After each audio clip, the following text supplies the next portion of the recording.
자, 우리 신앙을 고백합니다. 우리 신앙, 주님 예수 그리스도는 우리를 구원하신 주님입니다. 우리는 세상을 속량하신 이 한 분 하나님을 예배합니다. 우리 주님 안에는 성부, 성자, 성령이 계시며 그의 인성은 신령입니다. 그러나 우리를 구원하시기 위하여 세상에 오셔서 우리의 성정을 시하셨습니다. 우리 주님께서는 십자가의 고난을 받는 데까지 시험을 당하여 참으셨고 지옥을 이기셔서 사람들을 지옥으로부터 놓아주셨습니다. 인성을 낳으신 신성에 그 인성을 통합하셔서 영화 되셨습니다. 이 영화 없이는 아무도 구원을 받을 수 없습니다. 사람은 주님을 믿고 그의 계명을 지켜야 구원을 받습니다. 주님의 계명은 주님께서 우리를 사랑하신 것 같이 우리가 서로 사랑하라는 것입니다. 아멘. 자, 오늘 말씀 보도록 하겠습니다. 계시록 1장 12절에서 16절 말씀 보도록 하겠습니다. 계시록 1장 12절에서 16절 말씀 보도록 하겠습니다. 제가 읽도록 하겠습니다. 몸을 돌이켜 나에게 말한 음성을 알아보려고 돌이킬 때에 7 금 촛대를 보았는데 촛대 사이에 인자 같은 이가 발에 끌리는 옷을 입고 가슴에 금띠를 띠고 그의 머리와 털의 희기가 흰 양털 같고 눈 같으며 그의 눈은 불꽃 같고 그의 발은 풀무 불에 단련한 빛난 주석 같고 그의 음성은 많은 물소리와 같으며 그의 오른손에 7 별이 있고 그의 입에서 좌우에 날선 검이 나오고 그의 얼굴은 해가 힘있게 비치는 것 같더라. 아멘. 지난 시간에 공부했던 내용을 잠시 살펴보도록 하겠습니다. 자, 7절에 보니까 볼지어다 그가 구름을 타고 오시리니. 저희 구름이라고 하는 것이 성경 말씀에 잊어버렸나요? 문자적 뜻이라고 그랬죠. 문자적 뜻. 성경 말씀에서 구름은 문자적인 뜻을 가리키는 말의 뜻이다. 자, 구름을 타고 오신다라고 하는 것은 문자적인 뜻 안에 간직되어 있는 영적인 진리들이 계시될 것이다 라고 하는 것이었죠. 자, 문자의 뜻 안에 계시되는 것이다. 자, 일반적으로 이해될 때는 새 예루살렘이라고 하는 교회의 교리들 또는 그 가르침들이 무엇인가 라고 하는 것을 교리적으로 알게 될 것이다 또는 이해하게 될 것이다 또는 깨닫게 될 것이다 라는 말로 이해될 수 있을 것이고, 또 개별적으로 언급할 때에는 그 어떤 한 사람이 선으로부터 주님께서 넣어준 선으로부터 진리 안에 있는 것이 무엇인지를 이해하고 깨닫게 된다라는 말로 이해될 수가 있겠죠. 따라서 문자적인 뜻 안에 간직되어 있는 영적이고 천적인 것들이 계시되는 것이다 라고 하는 것을 잘 볼 수가 있어요. 여기서 가장 중요한 것은 교리적으로 아는 지식들을 가지고 계시된다 라고 말하지 아니하고 그 한 사람이 진리가 진리인 것을 아는 거예요. 자, 지각하는 것을 계시되는 것이다 라고 하는 것입니다. 그러니까 이와 같은 것은 일반적으로 언급될 때에는 교리적인 것들이 세상에 드러나는 것을 가리키는 것이겠지만, 개별적으로 언급할 때에는 그 한 사람이 반드시 주님이 영접돼야만이 계시되는 것이다 라고 하는 것을 잘 볼 수가 있겠죠. 그 영접된 선한 삶 가운데 있는 자를 가리켜서 앞에서 우리가 공부할 때 요한이란 말로 설명해서 나왔어요. 요한이 선한 삶을 표징하기 때문에 요한이 표징하는 선한 삶 가운데 있는 자들이 그 선의 성질에 일치해서 또는 선의 계도에 일치해서 문자적인 뜻 안에 있는 영적인 것들이 계시되는데, 그것이 곧 구름을 타고 오신다라고 하는 말씀의 뜻으로 주님께서 계시하신다 이런 뜻이에요. 그 가운데 있는 자들에게 주님께서 계시할 것이다 라고 하는 거예요. 자, 눈이 모두 그를 보겠고 라고 하는 것은 이해 가운데 있는 자들이, 그러니까 합리적 이성에서 그것을 이해하는 사람들이 시인을 할 것이다 라고 하는 것을 잘 볼 수가 있겠죠. 본다는 말은, 그를 찌르는 자도 본다라는 말은 진리들이 이화되고 더럽혀지고 또는 유해나 폭행을 당하고 있으나 그럼에도 불구하고 그들에게도 열어 보인다 이런 뜻이에요. 그들에게도.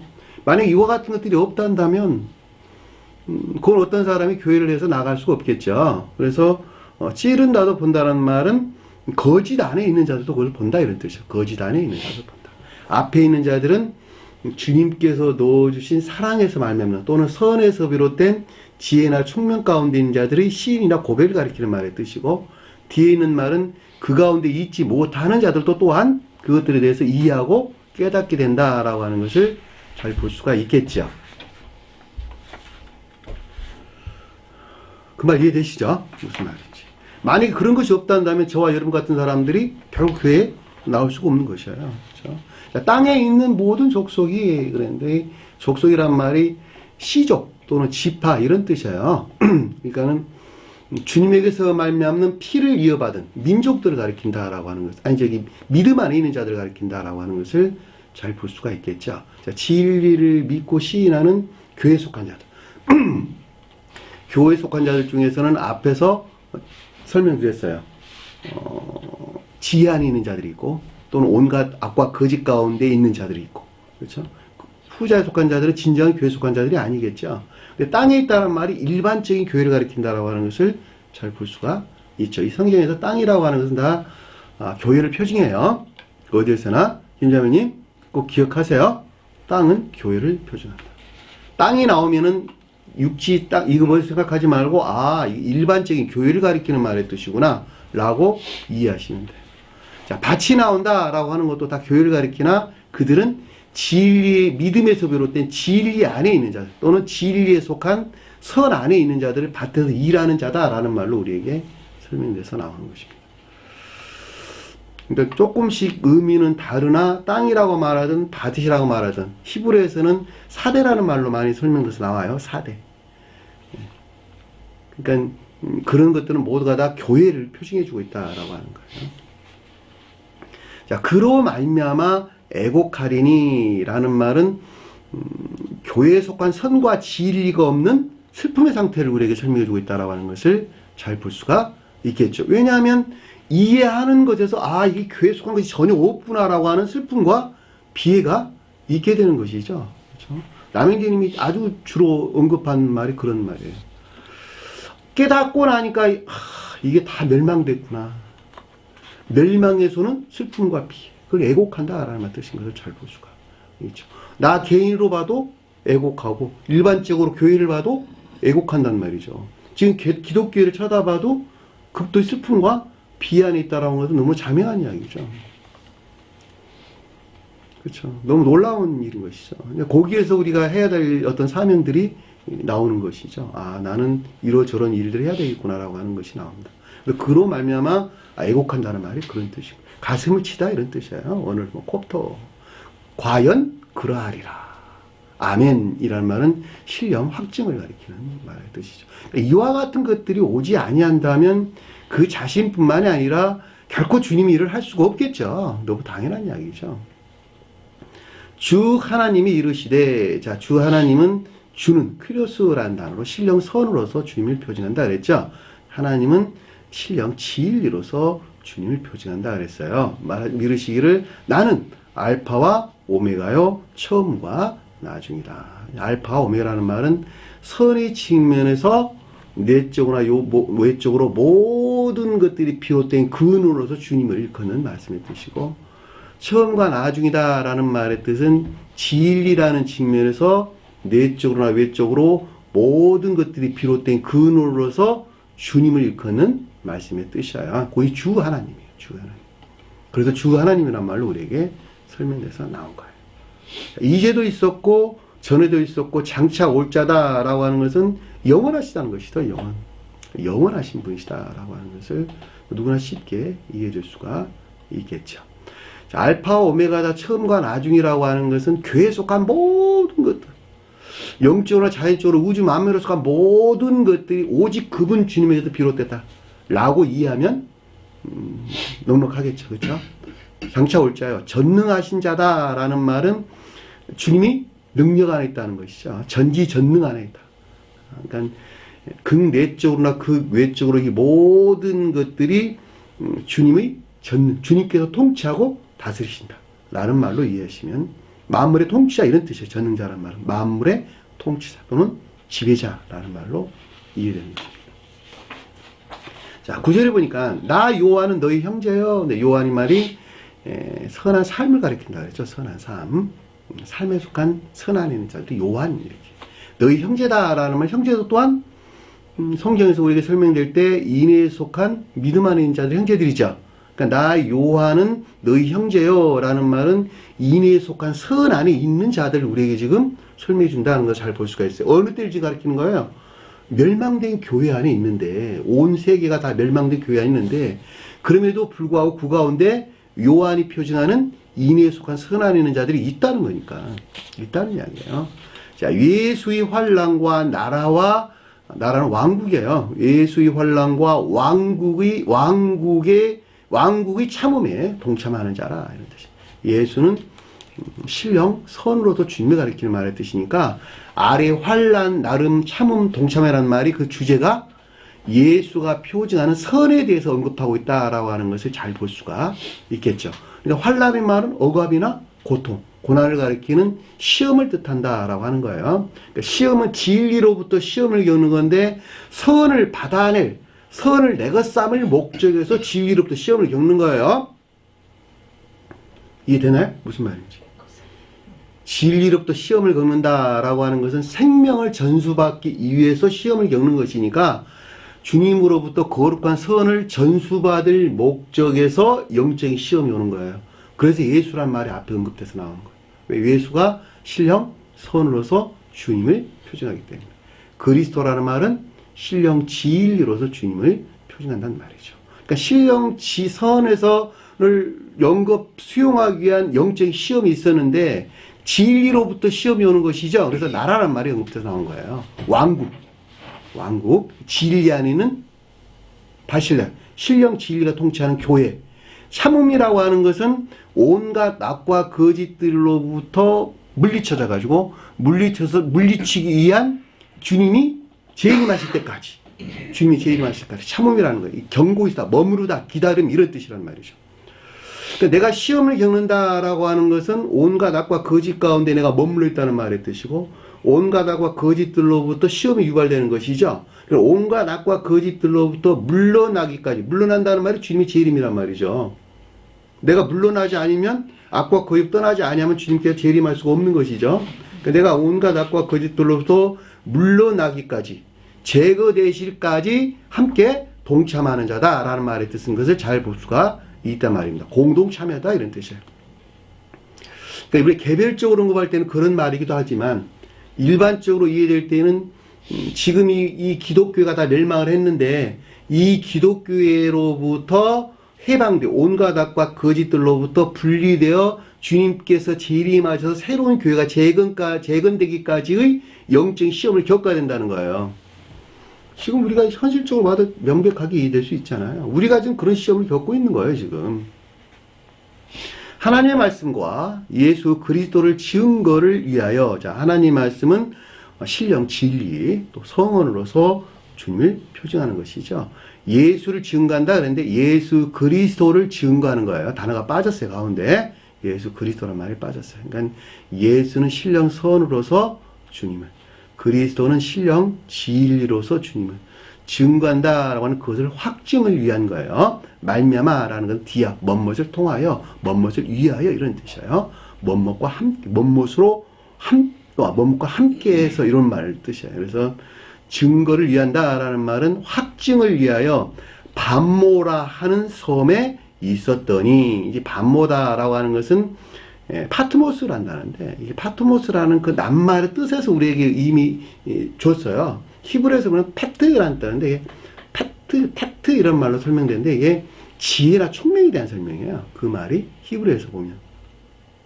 그 낱말에서 비슷하게 지금 요 말이 유래됐던 낱말이란 말이에요. 그래서 반모라 하는 섬이란 말은 비단에 있는 자, 청계적인 비단에 있는 자, 또는 빛을 받을 수 있는 사람, 조유된 상태. 그러니까 청계적인 빛으로부터 조요되어 있는 기역지 않은 상태. 이 섬이란 말이 교회로부터 멀리 떨어져 있다 이런 뜻이에요. 왜냐하면 땅이 교회를 가리키는 것이니까. 앞에 제가 땅이 교회를 표시한다 그랬죠. 교회로부터 멀리 떨어진 천계적인 빛으로부터 조요될 수 있는 상태. 조요된 상태에서 반모란 섬에서 어떤 일들이 생겨났는데 이런 뜻이에요. 기노마이란 말은 어떤 일 만들어지다, 생겨나다, 일어나다 이런 뜻이에요. 그러니까 어떤 일들이 일어났는데 라는 말로 이해하시는 것이 굉장히 편할 것입니다. 천계적인 빛에서 비롯된 기역지로부터 어떤 일들이 지금 생겨났는데 그 내용이 뭐냐 그랬더니 아래에서 우리에게 지금 설명해 준 내용을 잘 볼 수가 있습니다. 자, 주의 날에 주님의 임재죠. 주님의 임재. 날이라고 하는 것은 선의 측면에서 항상 설명하는 거예요. 성경에서 날과 시간으로 구분되는데 날은 선에 대한 주님 설명이고 시간은 진리에 대한 설명이에요. 따라서 헤메라라고 하는 날은 그날 뭐 어떤 날 이런 날들은 모두가 다 선에 대해서 그 주제의 가르침이 선에 대해서 우리에게 설명해 준다 이런 뜻이에요. 성경 말씀에는 항상 두 가지가 있어요. 하나는 선 안에 있는 것과 하나는 진리 안에 있는 것.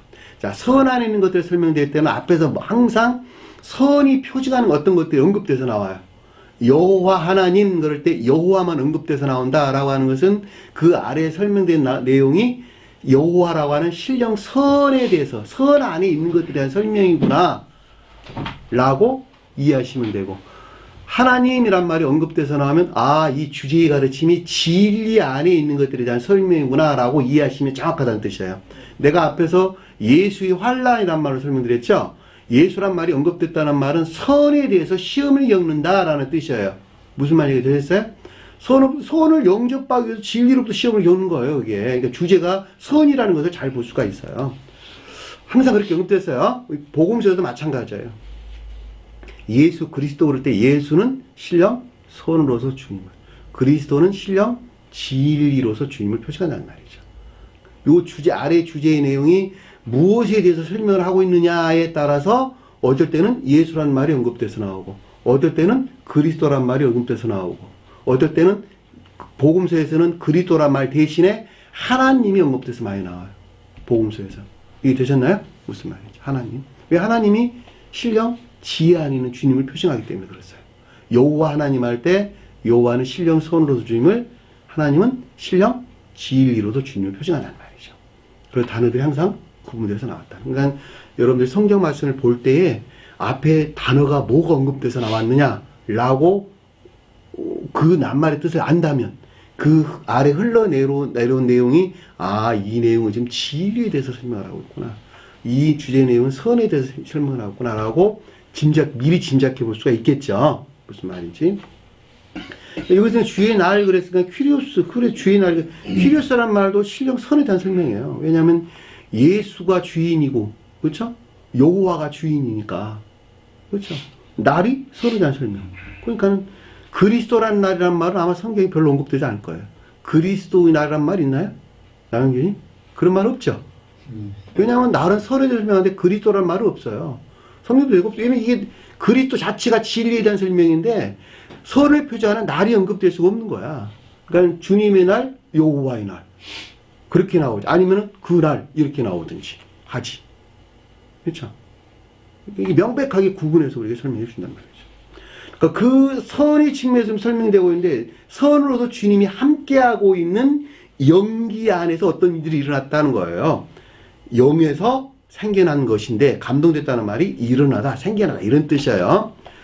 영으로 충만한 상태가 가리키는 말이 아니라 주님께서, 선으로서 주님께서 나와 함께하고 있는 그 영기 안에서 어떤 일들이 일어났는데 라는 말이 주의 날에 영에 감동되어 라는 뜻인 것을 잘 볼 수가 있죠.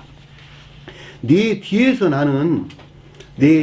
났다라는 것은 내가 뒤로 물러나 있다 이런 뜻이에요. 내 겉사람이, 나라고 하는 요한이 표징하는 그 사람이 표징하는 것들은 온데간데 없고, 주님에게서 말미암아 그 어떤 것들이 좀 들추어지고 있는 것을 우리에게 설명해 주는 것을 잘 볼 수가 있겠죠. 내 뒤에서 나는 나팔 소리와 같은 큰 음성을 들으니, 자, 큰 음성은 신령 선에서 발출된 신령 진리죠. 제가 설명드렸어요. 성경 말씀에서 크다, 작다라고 하는 것은 항상 선에 대한 설명이다. 많다, 적다라는 말의 뜻은 항상 진리에 대한 설명이다. 주님의 음성은 신령, 진리 이외의 다른 것을 가리키는 것이 아니다. 주님의 생생한 음성을 구술해 놓은 것을 적어 놓은 것이 성경 말씀이에요. 성경 말씀을 해서 성언 그런 거예요. 성언. 거룩한 말씀이란 뜻이요. 큰 음성이라고 말을 하든 거룩한 음성 말씀이라고 말하든 성언이라고 말하든 다를 게 뭐 있어. 다 같은 것이지. 그렇죠? 그러니까 큰 음성이란 말은 주님에게서 주님의 신령 선에서 발출된 신령 진리에 속한 것들을 지각을 했는데 낮은 등차, 그러니까 주님 아래에 있는 주님 아닌 피조물들이 듣기는 뭐로 들었냐 그 말을 나팔 소리로 들었다 이랬대. 나팔 소리로. 천계적인 진리하는 것도 들었다 이랬대. 천계적인 진리하는 것으로. 나팔 소리가 천적인 진리를 표정하는 거예요. 이스라엘 백성이 나팔 분다라고 하는 것이 천적인 진리를 표정한다는 말이죠. 또 그 말은 일반적으로 언급될 때 천계나 교회에 속한 진리 안에 있는 것들을 지각했다라고 하는 거예요. 이해되셨죠? 무슨 말인지. 요 말을 어떻게 이해해야 되는 것인지. 우리는 나팔소리로 들었으나 그것은 주님에게서 말미암는 신령 선에 속한 신령 진리에서 온 것이다 라고 하는 것을 잘 볼 수가 있겠죠. 자, 듣다란 말이 악고 지각을 뜻하는 거예요.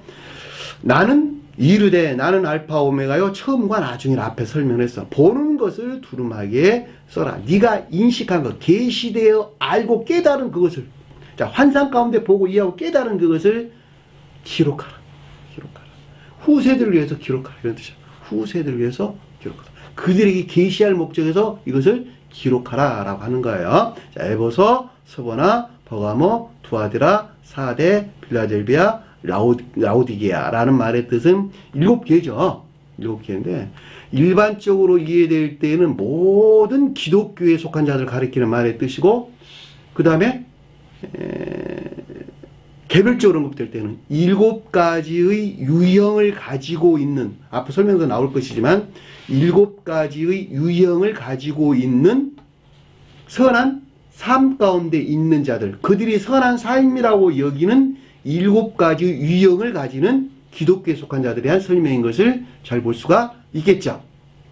그 말이 지금 여기 에베소, 서보나, 버가모의 두아디라의 4대 7개를 우리에게 설명해 주는 것을 잘 볼 수가 있어요. 그러니까 7개라는 말은 일반적인 모든 기독교회를 포함하는 개념으로 특별하게는 7교회가 표징하는 성질 안에 있는 삶 가운데 있는 자들에 대한 설명인 것을 잘 볼 수가 있습니다.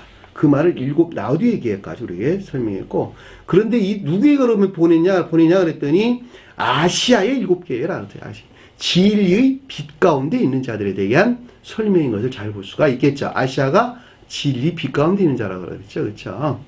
그러니까 진리 빛 가운데 있지 아니한 자들에게 보낸 것이 아니라 진리의 빛 가운데 있는 자들에게 지금 주님께서 어떤 가르침을 주고 있다라고 하는 것을 잘 볼 수가 있습니다. 자, 여기까지가 우리가 지난 시간에 공부했던 내용입니다. 자, 이 시간에 볼게요. 자, 12절 보니까 몸을 돌이켜.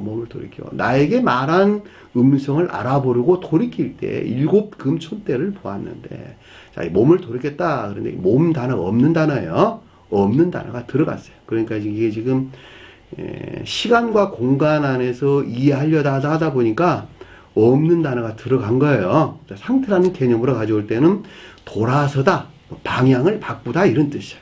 방향을 바꾸다. 위로 바꾸다. 에피스트레포라는, 에피라는 말은 위를 향하여 바꿨다 이런 뜻이에요. 위를 향하여. 그 말이 무슨 말일까? 위를 향하여 바꿨다. 방향이 바뀌었다. 김자반이 무슨 말일까 그 말? 위를 향하여 바뀌었다. 위를 향하여 바뀌었다. 남영진. 제고됐다. 고양됐다. 그런 말인데, 마음의 상태가 아래를 향해 있는 것이 아니라 위를 향하여 바뀌어져 있다. 한마디로 말하면 지금 주님의 영기 안에 지금 있는 것이 앞에 설명돼서 나왔죠. 주님의 영기 안에 지금 있죠. 주님이 함께 하신 영기 안에서 어떤 일이 일어났단 말이죠. 그러니까 마음이 지옥을 향해 있는 것이 아니라, 이 세상을 향해 있는 것이 아니라 주님을, 천계를 향해서 방향이 지금 바뀌어졌다. 상태의 어떤 변화가 일어났다. 마음에서 일어났다. 이런 뜻이란 말이죠. 그러고 난 다음에 무슨 일이 일어났냐 그랬더니 with, 뭐뭐과 함께, 나와 함께라는 뜻이에요. 메타, 나와 함께라는 뜻이에요. 그러니까는 함께한 일들이에요. 아래 내용들이. 영어로는 with란 단어예요. with, 함께란 단어예요. 메타, 나와 함께 말한, 이야기한 어떤 음성을 알아보려고. 이야기한다는 거야, 나에게. 누가 이야기하고 있는가, 누가 빠져서 단어가. 나에게 말하는 누구 음성, 어떤 음성을 알아보려고, 누구 음성이라는 뜻이에요, 이게. 어떤이라나 누구 음성을 알아보려고, 이런 뜻이에요. 코스티스 또는 헤티스라는 단어, 헬라어로 보면. 음성은 뭐예요? 주님의 음성. 신령? 진리라 그랬죠. 신령, 진리. 그렇죠? 그러니까 알아본다라고 하는 것은 그것들에 대한 지각을 가리킨다라고 하는 것을 잘 볼 수가 있겠죠. 그러니까 나와 함께하고 있는 누구로부터 어떤 음성이 지금 들렸다는 거야. 누구로 음성이 들렸는데 그것을 알아보려고. 블랙복, 그것을 보려고. 그것을 지각하려고. 돌이킬 때 내가 방향을 바꿨을 때에 무엇을 보았냐 그랬더니 7 금 촛대를 보았는데, 이 보았다는 말이 에이도이라는 뜻이에요. 뇌적인 지각 안에 있는 상태를 우리에게 설명해 주는 거예요. 제가 설명드렸어요. 에이돈, 에이폰, 레고라는 말을 많이 설명해서 나오는데, 에이돈은 내적인 지각을 가리킨다. 에이폰은 진리 안에 있는 내면적인 지각을 가리킨다. 레고는 교리적인 지각이나 가르침을 가리킨다. 여기서는 지금 내적인 지각을 가리키는 에이돈이라는 단어가 설명돼서 나왔어요. 그러니까는 어떤 것들이 지각이 있어요. 나하고 한다는 음성을, 나와 함께한 어떤 분으로부터 지금 어떤 소리를 들었는데 음성, 신령, 진리한 지각이 있었는데 그 지각이 내가 돌이켜서 봤는데 그것이 7 금촛대였다. 이렇게 우리에게 설명해서 나온 것입니다. 그럼 7 금촛대가 뭐냐 그랬더니 촛대는 교회예요, 교회. 영적인 교회가 촛대예요. 영적인 사랑 안에 있는 교회가 촛대예요. 금은 뭘까? 금은 선. 거룩한 선이 금이에요. 7은 뭐예요? 진리가 선 안에 있는 거룩한 상태. 그렇죠? 7이라는 그 뜻이에요. 진리가 선 안에 있는 말이, 진리가 거룩한 선 안에 있다는 말이 7이란 말의 뜻이고, 그리고 뜻이고, 금이라고 하는 것도 진리가 선 안에 있다는 말의 뜻이에요. 촛대라는 말은 교회라는 말의 뜻이에요. 그러니까 이 말을 그러니까 다른 말로 설명하면 새로운 교회를 가리킨다라고 하는 것을 잘 볼 수가 있어요. 이해되셨나요? 새로운 교회. 다시 말하면 진리에 속한 지혜나 총명에서 비롯된 선 안에 있는 새로운 교회 또는 영적인 교회를 가리킨다라고 하는 것을 잘 볼 수가 있겠죠. 그것이 7 금촛대를 보았다라고 하는 것을 잘 충분하게 이해될 수 있는 거예요. 성전 안에 금촛대 있었잖아. 7 촛대. 그것이 지혜나 총명한 영적인 교회를 표현한다니까. 어려운 거 아니에요. 영적인 교회를 표현하는 것입니다. 7이란 말이 선의 측면에서 거룩한 것을 가리키고, 그 다음에 등빛이 지혜나 총명을 가리키는 거예요. 그러니까 선에서 나오는 등빛이 지혜나 총명을 가리킨다고. 그것이 북쪽에 있는 떡상을 비추고 있었다라는 말은 거기서 나오는 선을 가리키는 거예요. 북쪽에 있는 것이 불영명 안에 있는 선을 가리키는 것이니까 그것이 남쪽에 있는 지혜의 빛으로부터 또는 총명의 빛으로부터 그것을 밝혀야 되는 거야. 북쪽에 있는 떡상, 7 떡상이 불영명한 상태에 있는 선을 표시한단 말이에요. 그래서 남쪽에 7 촛대가 있었고 북쪽에 떡상이 있었단 말이죠. 차린 떡상이. 그래서 7 촛대라고 하는 것은 영적인 교회를 우리에게 설명해 준다라고 하는 것을 잘 볼 수가 있죠. 스웨덴버리 사도께서는 7 금촛대를 뭐라고 설명을 했냐면 새로 설시될 새로운 교회다라는 말로 설명을 했고, 또 기독교에 있는 모든 자들이나 또는 교회 가까이 나가는 자들을 가리킨다, 이렇게 우리에게 설명해 줬단 말이죠. 어떻든 간에 7 금촛대는 새로운 교회를 우리에게 설명해 준다라고 하는 것을 잘 볼 수가 있죠. 그 가운데 있는 것들에 대한 지각이 지금 있는 거예요. 이게 되셨죠? 무슨 말인지. 새로운 교회에 속한 것들에 대한 지각, 내적 지각이 있었다라고 하는 것을 잘 볼 수가 있겠죠. 촛대는 이거 촛대 가리키는 거 아니에요. 자, 명심고. 뒤에 가면은 7 금촛대가 7 교회란 말로 설명해서 나오죠. 뒤에 가면 2장에 나오나요? 그럼 7촛대가 분명히 7교회네. 말할 것도 없네. 그쵸? 자, 13절, 그러니까 7촛대 사이에 인자 같은 이가 발에 끌리는 옷을 입고 가슴에 금띠를 띄었는데, 자, 누구를 봤어요, 그러면은? 자, 교회가 비롯된 새로운 교회, 설시대 새로운 교회가 비롯될 주님에 대해서 지금 언급하고 있는 것을 잘 볼 수가 있어요. 아래 내용들은. 그럼 주님이 어떤 형상 안에 있는 분이신지 우리가 이 말씀을 통해서 명확하게 이해해 볼 수가 있겠죠. 7촛대 사이에 사람의 아들 같으니, 사람의 아들이 뭘까? 사람의 아들. 남영준. 사람의 아들. 지금 예수님 말하는 거 아니에요? 사람의 아들과 하나님의 아들로 구분되는데, 하나님의 아들은 그 신령 진리와 지금 선을. 네, 자, 하나님의 아들은 성경에서 신령 선으로서 주님. 사람의 아들은 신령 진리로서 주님. 자, 신령 인성에 속한 신령 선을 하나님의 아들, 신령 인성에 속한 신령 진리를 사람의 아들, 그랬단 말이죠. 그러니까 여기서 사람의 아들이 언급됐다라는 말은 신령 진리로서 주님에 대해서 언급을 해주고 있다라고 하는 것을 잘 볼 수가 있겠죠. 제가 앞에서 항상 주제가 먼저 나온다 그래서 아래 설명들이 무엇에 대한 설명인가를. 그럼 신령 진리로서 주님에 대한 설명이다라는 말은 또 다른 말로 바꿔서 말하면 성원으로서 주님에 대한 설명이다라고 하는 것을 잘 볼 수가 있겠죠. 왜냐하면 신령 진리가 성원이고 성경 말씀이고 성경 말씀이 신령 진리니까 신령 진리 안에는 신령 사랑과 신령 지혜가 내재되어 있는 것이죠. 신령 사랑과 신령 지혜에 속한 것들이 무엇을 통해서 드러내고 있어요? 성경 말씀의 문자적인 뜻을 통해서. 신령 사랑과 신령 지혜 안에 있는 주님께서 문자적인 뜻을 통해서 자기 자신을 드러내고 있단 말이죠. 우리는 무엇을 배우고 있느냐? 문자적인 뜻 안에 간직되어 있는 신령 선과 신령 사랑과 신령 지혜이신 주님에게서 발출되어 나온 천적인 가르침이 무엇이고 영적인 가르침이 무엇인가? 또 다른 말로 말하면 사랑 안에 있는 것이 무엇이고 인애 안에 있는 것이 무엇인가? 또 다른 말로 말하면 선 안에 있는 것이 무엇이고 진리 안에 있는 것이 무엇인가? 라고 하는 것을 우리는 배우고 있단 말이죠. 문자의 뜻 안에 간직되어 있는, 예? 영적인 가르침들이. 그러니까 그것들이 비롯된 근원으로서 주님을 가르치기 위해서 사람의 아들 그랬단 말이죠. 왜냐하면 선과 진리가 교회를 이루는 것이니까 7촛대 그랬단 말이에요. 7촛대. 이해되셨나요? 그러니까 선과 진리하는 모든 교회가 7촛대예요. 7촛대. 7이란 말에 빠졌어요. 13절에 보니까.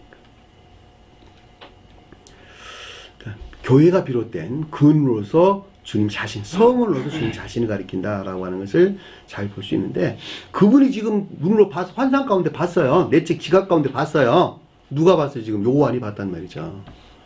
자, 여기서 요한이 봤다고 말을 하든, 요한은 한 사람을 표정하고 있는 것이니까 남영진이 그것을 봤다고 말하는 다 같은 것이겠죠. 그래 안 그래요? 다만 요한은 주님이 임재한 것을 지금 보는 것이죠. 이게 영지 안에 사람에서 우리 보고 있는 것입니다. 발에 끌리는 옷을 입었다. 발이 뭘까? 발에 끌렸다. 발이 자연적. 그렇죠. 그렇죠. 자연적인 것들 안에서 발출되고 있는 신령한 것들. 그렇죠. 자연적인 것들 안에서 자, 문자적인 뜻을 통해서 발출되고 있는 신령한 것들. 발에 끌렸다. 신령한 진리 안에 있는 것들. 옷을 입었다. 발에 끌리는 옷을 입었다라고 하는 것은 자연적인 것들 안에서 발출되고 있는 발출되고 있는 신령 진리들을 가리킨다라고 하는 것을 잘 볼 수가 있어요. 무엇을 통해서 드러내고 있는? 문자적인 뜻을 통해서 드러내고 있는. 누구만 봤어요? 요한만 본 거예요. 계시돼 가지고. 이게 되셨죠? 무슨 말인지? 발에 끌리는 옷을 입었다라고 하는 것은 문자적인 뜻 안에서 또는 자연적인 것들 안에서 드러내고 있는 발출되어 나오는 신령한 것들 또는 신령 진리들을 가리킨다라고 하는 것을 잘 볼 수가 있겠죠. 그것이 곧 발에 끌리는 옷을 입었다. 옷이 뭐라고요? 옷이? 성경 옷. 진리. 진리. 진리예요. 왜 진리일까? 옷이 왜 진리일까? 보호해 주는 우리 몸이 선을 표징하는 것이니까. 몸이 선을 표징해요. 주님의 몸이 선을 표징한다. 그러니까 내 몸도 선을 표징하는 것이죠. 그러니까 선을 보호하고 감싸는 것은 옷이죠. 그래서 옷이 진리를 표징한다 그러는 거예요. 선을 감싸는 것은 진리고, 진리가 보호하고 그 진리를 통해서 드러내는 것이죠. 선이 진리를 통해서 드러내는 것이죠. 내가 옷을 입고 옷을 모양을 통해서 드러내는 것이죠. 자, 똑같은 거예요.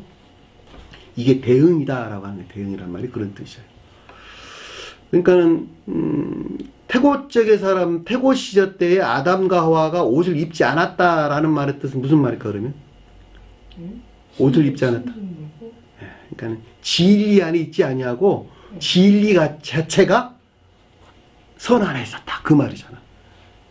옷을 입지 않았다. 어린아이 갓난아이가 옷을 입지 않았다 라는 말은 그 자체로 순진무. 그렇죠. 진리가 없었다 그 말이 아니라 진리 그 자체가 순진무가 선 안에 있다 그 말이란 말이죠. 거기에서 후퇴되는 것에서, 거기에서 물러나는 것에서 치마를 입었다 그랬죠. 치마를. 옷을 입었단 말이에요. 옷을 입었단 말이에요. 한마디로 말하면. 그만큼 순진무구에서 멀어졌다.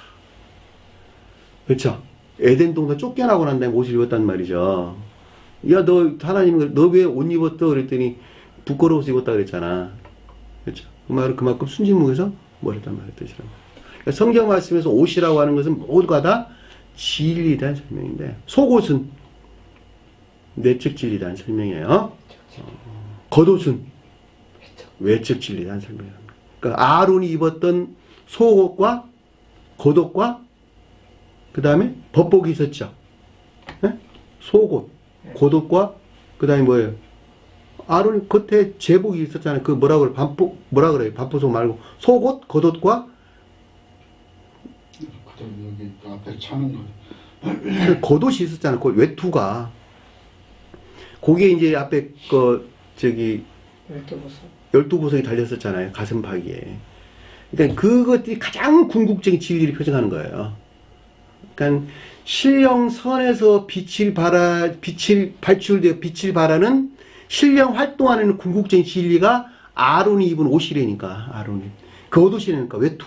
그 외투 안에 12보석이 그 가운데서 일하는 신령 활동하는 신령 진리로 주님 자신을 가리킨다니까요. 그 12보석 그랬단 말이죠. 네? 그러니까 아론이 왜냐하면 제사장 아론이 신령 선으로서 주님을 표정하기 때문에 그런 거예요. 그 말을 나중에 좀 더 구체적으로 설명할 기회가 좀 있을 거예요. 왜 그런 일이 있는 것인지. 어떻든 간에 옷이라고 하는 것은 진리를 표현한다. 속옷과 겉옷과 외투로 구분되는데, 속옷은 그 내적, 그러니까 선과 밀접하게 결합되는 것인가 내적 진리를. 그 다음에 겉옷은 보다 외적인 진리. 겉옷은 교리 안에 있는 진리를. 이렇게 설명. 단어가 엄격하게 구분돼서 나와요. 헬라어도 마찬가지고 히브리어도 그 단어를 구분해서 이렇게 쓰고 있어요. 가슴에 금띠를 띄었다. 가슴은 뭘 뜻할까? 가슴. 영적. 사랑. 가슴은 사랑을 표징해요. 주님께서 설명할 때 가슴은 그 사랑을 표징하니까 신령, 사랑하는 것을 가리킨다라고 하는 것을 잘 볼 수가 있겠죠. 왜냐하면 자연적인 것들 안에 있는 신령한 것들이 지금 발출되고 있는 신령한 것들을 가리켜서 발에 끌리는 옷을 입었다라고 했으니까, 자, 이것들이 지금 무엇과 결합됐냐 그랬더니 가슴에 금띠를 띄고 있는 것과 결합되어 있단 말이죠. 이해되셨나요? 자, 신령 발출 안에 있는 것들이 신령 상과 결합되어 있는 신령 선 안에 있었다 이런 뜻이란 말이죠. 이해됐나요? 김자매님 이해됐나요? 예. 왜냐하면 가슴은 신령 사랑을 가리키고 금은 선을 가리키는 것이니까 주님에 대해 설명할 때는 신령 선을 뜻한다라고 하는 걸 잘 볼 수가 있고, 띠를 띄었다라고 하는 것은 결합시켰다, 묶었다는 말의 뜻이니까, 띠로 띄었다는, 허리띠를 띄었다는 말은 하나로 묶었다는 말의 뜻이니까 신령 발출 안에 있는 그것들이 신령 사랑에 속한 신령선과 하나로 결합되어 있었다. 결합되어 있었다. 성경 말씀의 문자인 뜻으로부터 드러내고 있는데, 드러내고 있는 그것들이 신령 발출하는 신령 진리를 가리키고, 그것 자체는 신령 사랑에 속한 신령선과 하나로 분리되었으면 하나로 끈끈하게 단단하게 결합되어 있더라 라는 말의 뜻이 여기서 금에 금띠를 띄었다 라는 말의 뜻인 것을 잘 볼 수가 있습니다.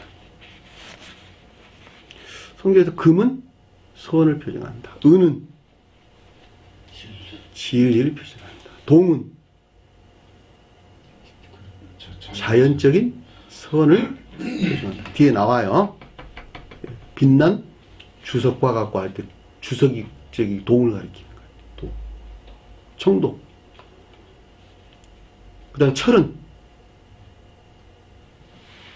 자연적인 진리를 가리키는 거예요. 다 외우세요. 김장님. 다 외워야 돼요. 이 대응이란 지식이 없이는 절대 성경 풀어낼 수가 없어요. 대응이란 지식이 없으니까 다 외우셔야 돼요. 하나하나 적어가지고 다 외우셔서 아, 금은 선을 표현하는구나. 아, 은은 진리를 표현하고, 동은 자연적인 선을 표현하고, 철은 자연적인 진리를 표현한다.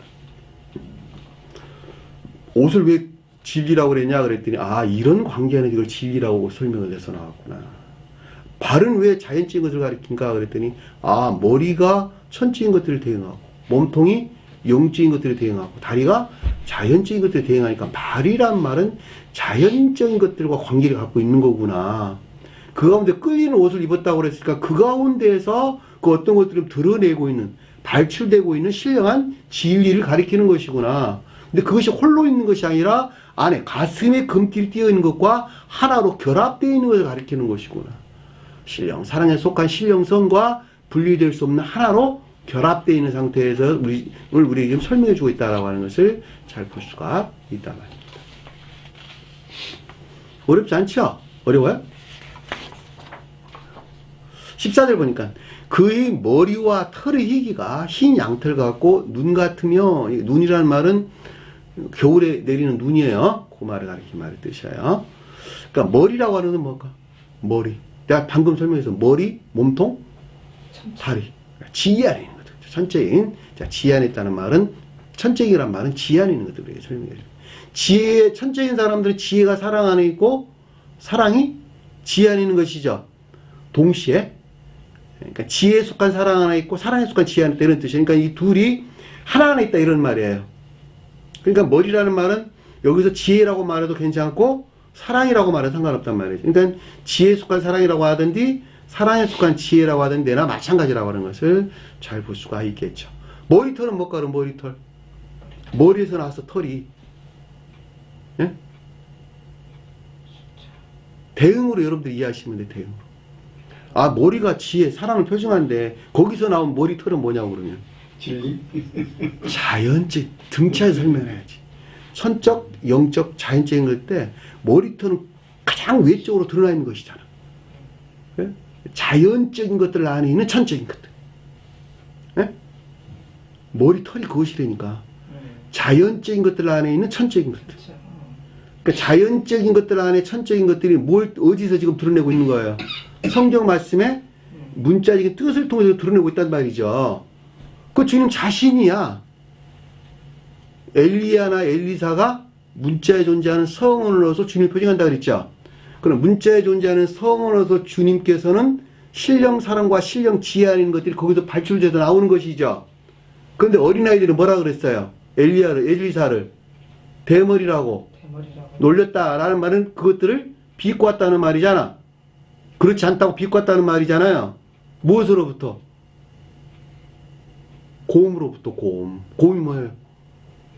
정욕이나 탐욕.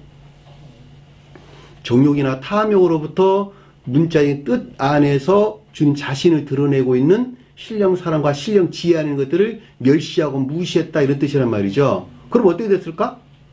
다 죽어버렸겠네. 그래서 몰살당했다. 그런 말이 우리 음뜻에서 나온다는 말이죠. 네?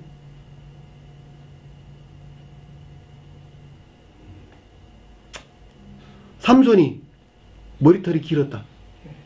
왜 그랬을까? 그건 무슨 말이에요, 삼손? 자연적. 자연적인 천적인 상태에 있었다. 나실인 그래서. 맛이. 나실이란 말이 천적인 사람을 가리킨다니까. 나실. 주님께서 점지한 사람. 천적인 사람을 한다. 그러니까 삼손이 천적인 사람이에요. 그러니까 천적인 사람 말이 머리털이 길었다는 말은 자연적인 천적인 교리들 안에 있었다라는 뜻인 것을 잘 볼 수가 있겠죠. 머리털을 잘라버렸어. 그랬더니 어떻게 되겠어요? 힘이 없어졌어. 힘이 없어졌다는 말은 결코 그것들을 어떤 능력들을 드러내지 못했다는 것이죠. 그리고 어떻게 됐어요? 노예가 됐다니까. 지옥의 영들 노예. 맷돌 돌리는. 눈 빠지고. 눈이 빠졌다는 말은 무슨 말이에요, 그러면? 지혜나 총명에서 멀어졌다는 말이잖아.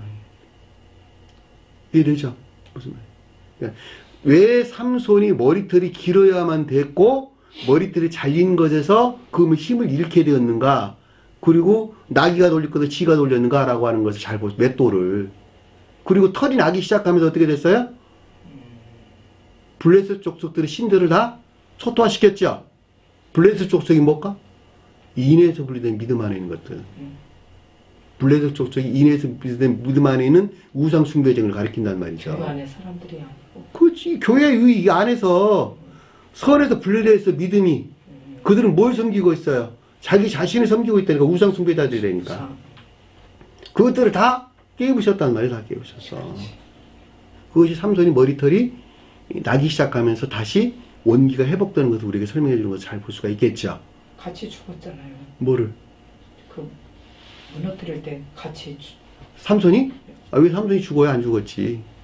아니 그 나중에 그 사람들 죽일 때 예? 그건 나중에 한번 찾아보시도록 하고. 어떻든 간에 삼손이 머리털이 난 것을, 잘린 것에서 그 힘을 잃게 됐고, 머리털이 나는 것부터 그 힘을 가졌다는 말은 천적인, 자연적인, 천적인 것들을 우리에게 설명해 주고 있는 것인데, 그것을 멸시했다라는 말은 사랑과 지혜 하는 것들을 무시했다. 그쵸? 조롱했다라는 말로 우리가 충분하게 이해해 볼 수가 있습니다. 근데 여기서 그러니까 머리와 머리털, 주님에 대해서 설명하고 있는 것이니까, 머리는 신령 사랑과 신령 지혜, 또는 신령 지혜에 속한 신령 사랑하는 것들을 우리가 설명해 준다라고 하는 것을 잘 볼 수 있고, 자연적인 것들 안에 있는 흰다라는 말이 무슨 뜻이요? 옷이 희다. 희다. 붉다라는 말은 선에 대한 설명. 희다라는 말은 진리에 대한 설명이죠. 성경에서 구분돼서 나오는 거예요. 그러니까 털이 희기가 양털 같고 눈과 같다라는 말은 자연적인 것들 안에 있는 신령한 것들인데, 그것이 신령 사랑에 속한 신령 지혜 안에 있었다라고 하는 것을 잘 볼 수가 있겠죠. 또는 신령 지혜에 속한 신령 사랑 안에 있었다 해도 되나 마찬가지겠죠. 그렇죠. 성경에서 희다라는 말은 모두가 다 진리에 대한 설명이고, 붉다라는 말은 모두가 다 선에 대한 설명이야. 근데 양은 뭐예요? 영적인 속죄에서 인에 속한 선이나 사랑에 속한 선을 표현한다는 말이죠. 그러니까 가장 주님에 대해 설명할 때는 신령 선을 표현한다라고 하는 것을 잘 볼 수가 있겠죠. 눈도 희죠, 그렇죠? 눈은 무엇으로 만들어졌어요? 네? 물로. 물은 뭐예요, 그러면? 물은 신령 진리 또는 지식 또는 믿음을 표징한단 말이죠. 그러니까 정확하게 설명할 때 신령 진리 안에 있는 것들이 곧 신령 지혜에 속한 신령 사랑 안에 있다는 말로 우리가 넉넉하게 이해해 볼 수가 있겠죠. 그렇죠?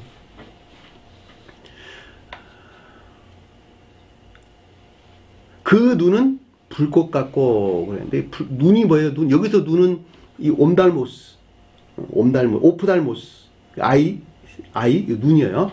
눈은 뭘까? 지혜나 총명 또는 이해를 표정하는 것이죠. 그러니까 주님에 대해 설명할 때는 신령 지혜 안에 있는 것들. 불꽃은 불꽃, 단어가 두 단어예요. 단어가 불과 불꽃 단어예요. 불은 신령한 사랑을, 불꽃은, 자, 이 말도 같은 말로 이해하면 되는데, 불은과 불꽃인데, 이게 태양을 보면 이글거리는 불꽃이 있죠. 해가 질 여기 한번 태양을 바라봐봐. 그러면은 태양 가운데는 아무것도 안 보여. 근데 그 가운데 그 끝에 이글거리는 불꽃들이 있단 말이죠. 신령 지혜에 속한 신령 사랑 안에 있는 것들. 그러니까 눈은 신령 지혜하는 것을 표정하고, 불꽃은 신령 사랑하는 것을 우리에게 설명해 준다라고 하는 것을 잘 볼 수가 있습니다. 무엇으로부터 지금 그걸 드러내고 있는 거예요? 인자라고 일컫는 성월로 주님께서 지금에 대한 형상을 지금 누가 보고 있어요? 요한이 본 거예요, 요한이. 내적 지각 가운데 있는 거예요, 그거를 가리켜서. 이해되셨죠? 무슨 말인지. 내적 지각이에요. 이 말 이해되시죠? 눈은 불꽃 같다는 말. 문자의 뜻을 여러분들 이해해서는 안 되고, 다 영적인 뜻에서 여러분들 이해하시면 됩니다. 자, 15절 보니까, 그의 발은 풀무에 단련한 빛난 주석 같고, 발이래가 뭐라 그랬죠? 자연적인 것들. 자, 자연적인 것들 안에는 신령한 것들을 우리가 설명해 주는 걸 잘 볼 수가 있겠죠. 풀무에 단련했다 하는데, 풀무가 아궁이라는 뜻이에요, 아궁이에. 아궁이에. 근데 단련하다라는 말이 달구어져 있는 상태. 벌겋게. 벌겋게 달구어져 있는 상태. 그러니까 자연적인 것들이 벌겋게 달구어졌다. 그 말은 무슨 말일까? 붓다는 말이 선에서 설명한다 그랬죠. 그렇죠? 그랬잖아. 그러니까 벌겋게 달려졌다는 말은 자연적인 것들이 신령 사랑에 속한 신령한 상태에 있다. 라는 말로 이해됐겠죠. 근데 그것을 무엇으로 보았냐 그랬더니 빛난 주석으로 봤다는 거야. 빛난 구리로 봤다는 거야. 빛난 구리로. 구리는 뭐라 그랬어요? 자연적인 선을 표시한다 그랬잖아. 아까 저 설명에. 그러니까 자연적인 것들이 신령한 사랑 안에 있었는데 그것이 신령 선으로 봤다는 거예요. 그러니까 자연적인 신령 선 안에 있는 것들을 지금 인식하고 있는 것을 잘 볼 수 있단 말이죠. 근데 이 세례 요한, 사도 요한은 이 말의 영적인 뜻들을 알고 있었을까, 모르고 있었을까?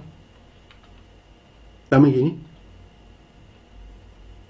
제가 지금 여러분들에게 설명한 이 내용들을 알고 있었, 영적인 비밀들을 알고 있었을까, 없었을까? 그래서 그 이제 계시를 했으니까 그 계시라는 게 결국은 이제 보여주는 거니까 이제 알았다는 생각이 드는데 그들은 이 계시들을 알지 못했어요. 외적 계시가 이렇게 외적 계시.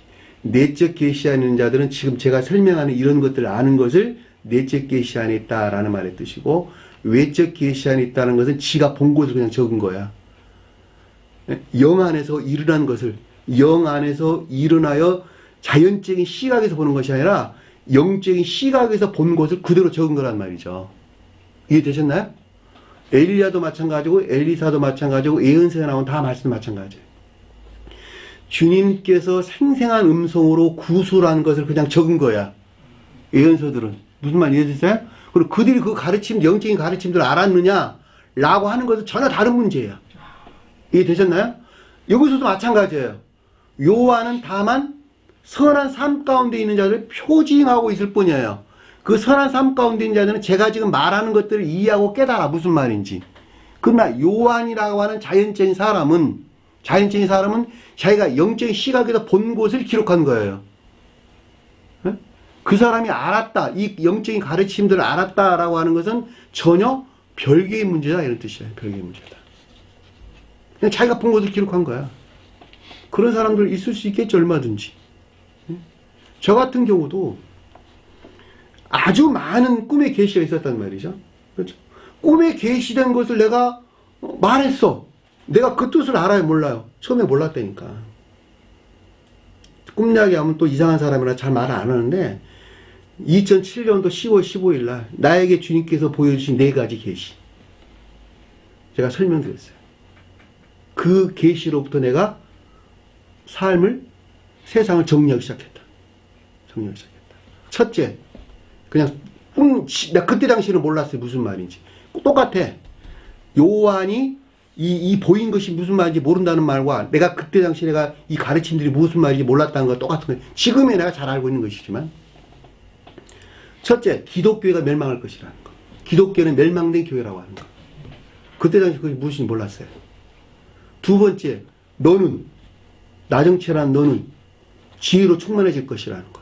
그것이 두 번째. 세 번째, 그것이 절대 이화되고 더럽혀서는 안 된다는 것. 세 번째, 만약에 이화되고 더럽히면 너는 멸망의 길로 갈 것이라는 것. 여기 4가지 계시를 얘기하셨단 말이죠. 여기 2007년도 10월 15일 날 주님께 내게 계시해 준 내용이에요. 4가지가. 지금에 와서 그걸 내가 알아. 지금이어서. 나중에 내가 기회가 되면 그 꿈 내용이 무엇입니까? 라고 하는 것을 내가 자세하게 설명을 해 드릴게요. 물론 내 주위에 있는 사람들이나 설명을 다 뭐 해드리긴 했습니다만은, 제가 그 꿈이 계시되고 바로 세상을 정리하고 이 공부에 내가 올인하기 시작했어요. 그리고 지금에 이르렀는데 아주 명확하게 제가 그것을 너무 생생해가지고 그런 일들이 있었습니다. 그러니까 그때 당시에 나는 그것을 전혀 이해할 수가 없었어요. 왜냐하면 이제 막 공부를 하고 있는 상태라서 그 말이 도대체 무슨 말인지 이해할 수도 깨달을 수 없었단 말이죠. 넌지시 내가 공부해 가면서 아, 이런 말들이 이런 뜻이었구나. 이런 말들이 이런 뜻이구나. 궁극적으로 주님께서는 저를 통해서 복음서 해설서를 쓰기를 원하셨구나라고 하는 것을 이제서 제가 깨닫게 된 거예요. 이제서.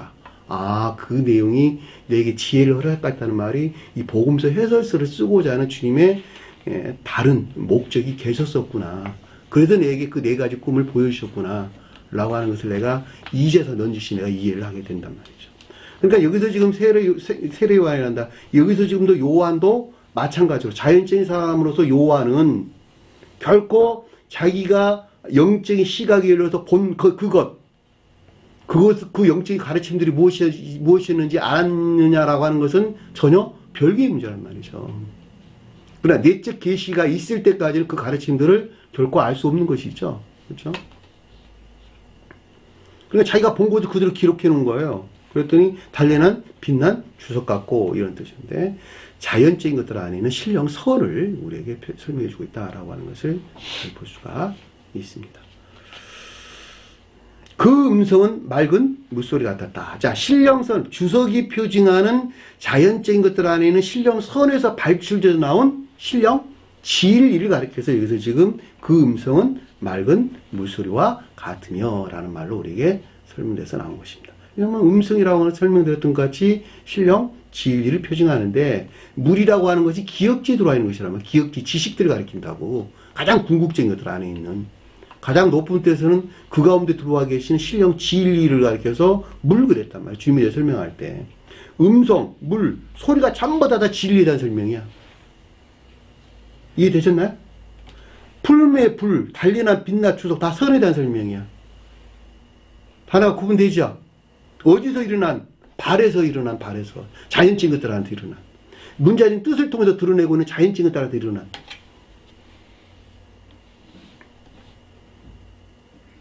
발이 자연적인 것들을 표현하는 것이니까. 자연적인 것들은 문자적인 뜻들과 일치하죠. 그렇죠? 성경 말씀의 문자적인 뜻들은 다 자연적인 것들과 일치하단 말이죠. 이 자연적인 빛에서 취한 단어들이야 다 보면. 그렇죠? 그럼에도 불구하고 그 문자적인 뜻을 통해서 드러나고 있는 이 같은 것들을 우리에게 설명해 주는 것을 잘 볼 수가 있단 말입니다. 원래 이 주석이라는 단어를 원어를 찾아보면 구리를 가리키는데 이것이 구리가 이 은과 금이 결합되어 있는 단어란 뜻이에요. 그냥 순수한 그냥 구리가 아니고 원어를 보면 예? 그냥 구리 자체만 가리킨 것이 아니라 구리가 은이나 금과 결합되어 있는 합해져 있는 광이라는 단어를 포함하고 있다. 광이가 뭘까? 빛난, 휘황찬란한 그런 뜻들이 포함되어 있는 낱말이에요. 원어를 쳐다보면 그냥 구리가 아니고 제가 그래 놀랐어요. 불타는 듯한 구름 그려놔놓고 구리와 금이나 또는 은이 결합된 화분 같은 형태의 그런 것이란다. 또 어떤 사람은 번역하기를 금강석이라고 번역을 했어요. 근데 금강석은 아니에요. 금강석이 뭘까? 다이아몬드 금강석이에요. 근데 그거 아니에요. 금강석이라는 말을 해석해서는 안 돼요. 그냥 딱 좋아요. 빛난 주석이란 말이 딱 아주 잘 어울린 번역이었어요. 주석이 동에다가 그러니까 이게 원래 브레스란 말이 노시인데 동에다가 주석을 섞은 것이거든요. 아 그래? 네. 동에다가 주석을 섞은 것. 네. 그래서 합금을 만든 것이 이제 또 그릇. 네. 네. 동에다가 주석을 섞었다고. 아 그래? 네. 여기는 된 원어는 은이나 금을 섞은 것이다. 그래서 광이라는 말을 우리에게 설명해서 나온 것입니다. 자, 그의 음성은 맑은 물소리 같고라는 말은 그러니까 자연적인 것들 안에 있는 신령 선과 결합된 신령 진리 또는 거기서 발출되어 나오는 신령 진리에 대해서 우리에게 설명해 주는 것을 잘 볼 수가 있겠죠. 별로 어렵지 않죠? 무슨 말인지. 그러니까 주님이 성언으로서 주님에 대한 지금 형상을 지금 요한이 보고 지금 이렇게 기록해 놓은 거란 말이죠. 16절 보니까 그의 손에는 7별이 있고 손은 뭘까? 능력이에요. 영적인 능력. 신령 능력 안에 있는 것들. 7별은 뭘까? 7이란 말을 제가 설명드렸어요. 진리가 선 안에 있는 것. 또 선이 진리 안에 있는 것이 7이죠. 그렇죠? 진리가 선 안에 있다는 말은 진리라는 측면에서 강조할 때 진리가 선 안에 있는 것을 7이란 말의 뜻이고 선의 측면에서 강조할 때는 선에 속한 진리 안에 있는 것이 7이에요. 이해되셨나요? 왜 7이 안식일을 표징하는 것과 같은 말의 뜻이니까. 그러니까 여기서 7이란 말은 선과 진리 안에 있는 것들. 별은 뭐예요? 별은. 네? 별. 해가 어두워지고 달이 빛을 내지 아니하고 별들이 하늘에서 떨어지고. 그 말이 무슨 말일까? 지식이 떨어지고. 지식이 소멸된 상태. 그렇죠. 지식이 없어졌다. 교회에서 지식이 다 소멸되어 버렸다. 별들이 떨어졌다. 믿음이나 진리가 다 소멸됐다. 달이 빛을 내지 아니한다. 해가 어두워졌다. 선이 소멸됐다. 주님에게서 말미암아 영접 수용된 선 안에 있어야 될 것들이 그렇지 못한 악들이 대신 차지한 상태를 해가 어두워졌다. 진리나 진리에 속한 믿음 안에 있어야 되는데 대신 온갖 거짓된 믿음이나 또는 거짓들이 차지한 상태를 달이 빛을 내지 아니한다. 그러니까 반대로 온갖 악과 거짓된 지식들만 남아 있었겠네. 교회에 속한 선과 진리에 속한 지식들은 다 소멸돼 버리고 별들이 하늘에서 떨어졌다. 종말에 대한 내용의 종말, 교회의 종말을 맞이한 상태에 대한 내용이란 말이죠. 이게 복음서에서 나오잖아. 그리고 계시록서에서도 언급돼서 나오고 이사야서에서 언급돼서 나오고 요엘서에서도 언급돼서 나오고 얼마나 중요하면 선지자들이 그 말을 다 기록해 놨겠냐고. 교회는 오직 선과 진리로만 붙어 교회라는 거. 선과 진리 안에 있지 않은 것은 모두가 다 멸망된 교회를 표현하는 거예요. 선과 진리는 오직 주님에게서 비롯된 것이죠. 그러니까 7별이라는 말은 그러니까 무슨 뜻이에요? 그러면 모든 선과 진리가 지식이 근본 되시는 주님을 우리에게 설명해 주는 것을 잘 볼 수가 있단 말입니다. 신령 능력 안에 있는 신령 선과 신령 진리에 속한 신령 지혜 안에 있는 것들 또는 신령 지혜에 속한 지식 안에 있는 것들 이것도 우리에게 설명해 주는 것을 잘 볼 수가 있겠죠. 지혜 있는 사람은 하늘에서 밝은 빛처럼 빛날 것이요 많은 사람은 옳은 길로 인도하는 사람은 별처럼 영원히 빛날 것이야. 그 말은 무슨 말일까? 별처럼 영원히 빛난다. 영원한 지혜 안에 있다. 성경 말씀에 대한 영원한 지혜 안에 있다. 지혜에 속한 지식 안에 있다. 제가 설명드려서 어저께 공부하면서 말씀드렸어요. 지혜나 총명은 다 지식 안에 있는 것들이다. 지혜에 속한 지식, 총명에 속한 지식을 가리키는 말의 뜻이라.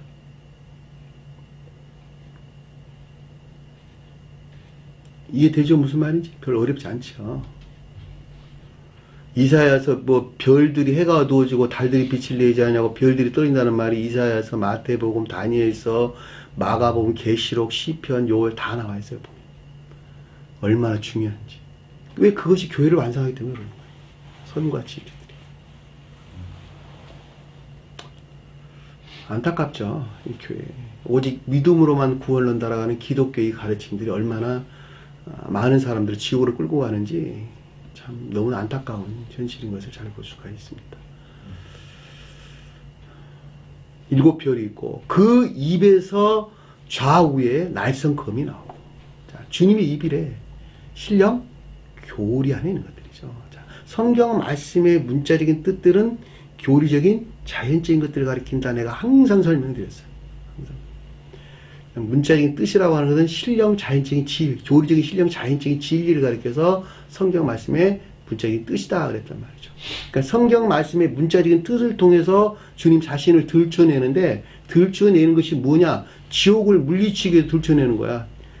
지옥들과 대항해 싸우는 것을 검 그랬다니까. 검, 날선 검. 교리를 통해서 드러내는 투쟁하는 진리. 성경 말씀의 문자인 뜻을 통해서 드러내는 투쟁하는 진리. 무엇과 대항해서? 악에서 비롯된 거짓들과 대항의 투쟁에 싸우는. 그것을 좌우의 날선. 날선이라는 말은 예리한, 재빠른 이런 뜻이에요. 빈틈없이 온갖 악하고 거짓된 것들을 초토화시키는, 갈라내고 잘라내는, 분리시키고 박탈시키는, 투쟁에서 이기는 투쟁하는 진리. 검이란 말도 언급돼서 나오고 또 활이란 말도 언급돼서 나오죠. 활은 쏴 죽이는 것이죠. 그 다음에 단검과 뭐 긴창 뭐 이런 말 설명해서 나오는데 다 투쟁하는 진리에 대한 우리의 설명인 것을 잘 볼 수가 있습니다. 성경 말씀 2분 제가 뭐라 그랬어요? 다 교리와 관계되는 것이라 그랬죠. 교리와. 왜 입이 교리와 관계되는 것이죠? 입이. 나오니까, 안에 있는 게 나오니까. 마음과 생각 안에 있는, 사상 안에 있는 것들이 입을 통해서 발출되어 나오는 것이 언어죠. 그렇죠? 낱말의 언어라고 하는 것은 그 사람 사상에서 나온 거예요. 그렇죠? 낱말의 언어. 성경 말씀도 언어라는 말은 다 말씀, 주님 말씀이 곧 교리를 가리킨다. 로고스, 주님 말씀 로고스가 교리적인 것들을 우리에게 설명해 준다라고 하는 걸 잘 볼 수 있고, 따라서 입과 관계되는 것들은 전부 다 교리와 연관되어 있는 것을 잘 볼 수가 있단 말이에요. 주님이 생생한 음성으로 구술한 것들을 기록해 놓은 것이 성경 말씀이죠. 그것이 문자적인 뜻이죠. 그러니까 문자적인 뜻이라고 하는 것은 교리적인 자연적인 진리들을 가리키는 것인데, 주님께서 구술했다는 말은 신령 사랑과 신령 지혜에서 나왔다는 말의 뜻이고, 그 문자적인 뜻 안에는 그것들이 간직되어 있다는 것을 잘 볼 수가 있겠죠. 자, 문자적인 뜻을 통해서 신령한 진리들, 신령 사랑과 신령 지혜수가 신령 진리들이 발출되어 나와서 무슨 일을 해요? 내 안에 있는 온갖 악과 거짓들을 지옥으로 쳐넣는단 말이죠. 싸워가지고, 투쟁해서. 그것이 뭐예요? 날선검이라니까, 날선검. 네? 좌우에 날선검이 나오고, 라는 말의 뜻인 것을 잘 볼 수가 있죠. 대응이라는 개념에서 이해될 수 있죠. 그러니까 여러분들이 문자적인 뜻 안에서 우리는 살아, 이 땅 가운데서. 그렇죠? 문자적인 뜻 안에서 우리는 그 교리들이 적용되는 삶 가운데 산단 말이죠. 그러니까 문자적인 뜻 그 자체를 적용하는 데 사는 것이 아니라 문자적인 뜻 안에 간직되어 있는 영적인 것들에서 취한 교리를 적용해야 되는 거예요. 그래 살아있는 것이 되는 것이니까. 그렇죠? 그러라 그랬더니 나는 내 마음이 약한지라 그럴 수가 없어. 자꾸 악을 행해. 그러니까 그 악과 대항해서 싸우는 투쟁하는 진리를 검거른단 말이에요. 주님에게서. 이해되셨죠? 성경 말씀에서 싸운다는 말은 전부 다 영적인 투쟁 이외에는 다른 걸 가리키는 것이 아니에요. 네? 싸울 때 빈손으로 싸우나요? 아니라니까. 창을 들고 활을 들고 긴 창, 단창 들고 싸운단 말이죠.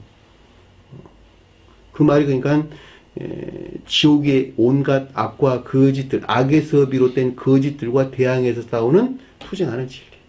지옥의 영들도 그걸 가지고 있겠네요. 반대로 보면 선에서 파생되어 나온 진리에 대항해서 싸우는 투쟁하는 거짓, 악령들, 악의 손에 들린 검이라면 칼. 이게 되셨죠? 무슨 말인지.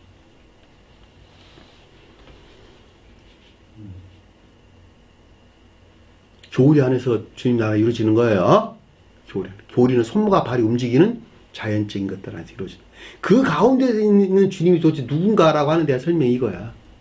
성으로도 주님. 우리 눈앞에 펼쳐져 있는 이 성으로 주님 도대체 어떤 분이시냐 라고 하는 것에 대한 설명이에요. 근데 문자적인 뜻을 통해서 주님 자신을 드러내고 있는데 그것들에 대한 계시가 있는 거야 지금. 요한에게. 자기가 본 것을 그대로 기록해 놓은 거예요 지금. 뭐 하려고? 우리 공부했어. 후세들을 위해서, 후세들에게 이 가르침들을 계시하기 위해서. 그 얼굴은 해가 거의 힘있게 비치는 것 같더라. 여기서 얼굴이라는 말의 뜻은 프로소폰이라는 단어를 쓰지를 아니하고 옵시스라는 단어에서 옵시스. 다시 말하면 얼굴은 내면적인 애정, 신령 자비에 대응해요. 근데 오늘 그 단어를 쓰지 아니하고 자연적인 것들 안에 나타나고 있는 외모를 가리켜서 옵시스라는 단어를 썼어요. 그러니까 자연적인 것들 안에서 드러내고 있는 주님 형상. 그 말이 얼굴이라는 말이에요, 얼굴. 여기서. 그의 외모가 해가 힘있게 비치는 것 같더라라고 번역하면 정확한 번역이에요. 얼굴이란 말 빼고. 그러니까 자연적인, 문자적인 뜻을지라고 하는 것은 자연적인 것들에 일치하고 문자적인 뜻을 통해서 드러내고 있는 주님 자신의 형체. 이해되셨죠? 무슨 말인지. 만약에 이때 얼굴이란 말로 해석을 하게 되면 신령 자비 안에 있는 것으로 해석이 되는 거예요. 그 말이 아니고 여기서는 옵시스라고 하는 외모를 우리가 설명해주고 있다라고 하는 것을 잘 볼 수가 있습니다. 자, 그의 얼굴이 해같이 빛났다라는 말은 변화산에서 그 얼굴이 해같이 빛났다라 할 때는 프로소폰이라는 단어를 썼어요. 여기서는 그 단어를 쓰지를 않았다라고 하는 거예요. 해는 뭐예요? 해는 신령 사랑에 대응하죠. 자, 힘있게 비쳤다라는 말은 무슨 뜻이죠? 그러면 신령 사랑에서 발출되어 나온 신령 지혜 안에 있는 상태를 우리에게 설명해 주고 있다라고 하는 것을 명백하게 이해해 볼 수가 있겠죠. 그러니까 자연적인 것들 안에서 그 형체를 드러내고 있는 신령 사랑에 속한 신령 지혜 안에 있는 것들, 여기서 그의 외모가 해가 힘있게 비치는 것 같더라라는 말로 설명해 주셔서 잘 볼 수가 있습니다. 그러니까 성언로서 주님에 대한 요한에게 계시된 것을 그대로 기록해 놨는데 주님이 어떤 분이신가라고 하는 것에 대한 명백한 가르침인 것을 우리는 잘 볼 수 있고, 이분 주님에 대해서 여러분들이 좀 어떤 형상을 좀 그려봤으면 좋겠다는 마음이 드는데, 그러니까 단순하게 설명을 하면 주님은 신령 사랑과 신령 지혜로서 주님 자신을 가리킨다. 신령 사랑과 신령 지혜로 주님은 곧 성언로서 주님을 가리킨다. 성언로서 주님은 문자인 뜻 안에서 모든 것들을 들춰내고 그 가운데서 일하는 신령 활동 안에 있는 것이다. 신령 문자의 뜻에서 실종 활동한다는 것은 그 신령 활동이 신령 사랑과 신령 지혜에서 나오는 것이니까 우리는 문자적인 뜻을 대할 때에 이분이 주님이다라고 할 때 그냥 피상적으로 주님 이렇게 말하지 생각하지 말고, 신령 사랑으로서 사랑과 신령 지혜로서 주님께서 문자적인 뜻 안에서 자기 자신을 들춰내고 있다. 들춰낸다. 그 말을 가리켜서 해가 힘있게 비치는 것 같다라는 말로 이해하시면 된다는 거예요. 이해 되셨나요? 무슨 말인지. 그래서 오늘 가르치는 주제는 성언로서 주님에 대한 가르침인데, 자, 성언로서 주님이다라고 말을 하든 신령 인성으로서 주님이다라고 말을 하든 내나 같은 거예요. 왜냐하면 신령 인성은 자연적인 사람으로 오신 주님께서 영화되신 주님을 가리켜서 신령 인성으로 주님이다 그랬고, 그 신령 인성 안에 있는 신령 선으로서 주님을 예수 그랬고, 신령 진리 안에 있는 주님을 그리스도라고 그랬단 말이죠. 그렇죠? 근데 주님의 자연적인 사람이 영화되어 신령 인성되셨다라는 말은 그 주님에 대해서 기록해놓은 말이 성경 말씀이라니까. 네? 어떠한 여정을 통해서 주님께서 신령 인성되셨습니까? 라고 하는 하는 것에 대한 기록이 곧 성경 말씀이라고, 성경 말씀. 그러니까 성경 말씀 안에는 곧 신령 인성으로 주님 자신이 내포되어 있다라는 것을 잘 볼 수가 있고, 신령 인성으로 주님 자신이라고 하는 것은 신령 선과 신령 진리니까, 신령 선은 신령 지혜 안에 있고, 신령 진리는 신령 선은 신령 사랑 안에 있고, 신령 진리는 신령 지혜 안에 있는 것이죠. 결과적으로 성경 말씀이라고 하는 것은 문자적인 뜻 안에서 주님 자신을 들춰내고 있는 신령 사랑과 신령 지혜로서 주님 이외의 아무것도 아니라는 거예요. 이해되셨죠? 그분 주님에게서 말미암는 것들을 여기 보면 신령 선과 신령 진리 또는 신령 사랑과 신령 같은 거란 말이죠. 이분이고 성언에서는 주님이에요. 성언으로 주님. 이 성언으로서 주님에게서 말미암아 발출되어 나온 우리 수용 그릇 안에 있는 거야. 이 수용 그릇으로부터 우리는 사랑에 속한 지혜나 인에 속한 총명 안에 있어야 되는 거예요. 사랑에 속한 지혜 안에 있는 것들이 실천되는 선한 삶 가운데 있든지, 인에 속한 총명 안에 있는 것들이 실천되는 선한 삶 가운데 있든지 둘 중에 하나를 해야 한단 말이죠. 일일이 진정으로 교회에 속한 자가 된단 말이죠. 네? 다 어디서 나왔어요?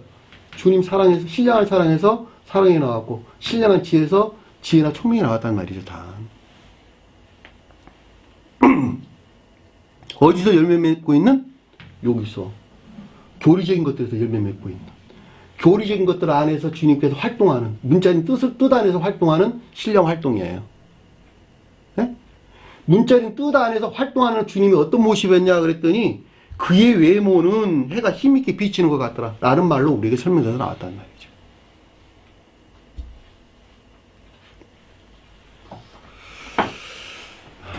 자, 오늘 주신 말씀 마음속에 깊게 간직하시고 한 주간을 승리하는 저와 여러분들에게 간절히 축원합니다. 자, 주기도문 하는 것으로 오늘 공부를 마치도록 하겠습니다. 하늘에 계신 우리 아버지, 이름을 거룩히 여김을 받으시오며 나라의 마옵시며 뜻이 하늘에서 이룬 것 같이 땅에서도 이루어지리라. 오늘날 우리에게 일용할 양식을 주옵시고 우리가 우리에게 죄진 자를 사하여 준 것 같이 우리 죄를 사하여 주옵시고 우리를 시험에 들게 하지 마옵시며 다만 악에서 구하옵소서. 나라와 권세와 영광이 아버지께 영원히 싸움나이다. 아멘.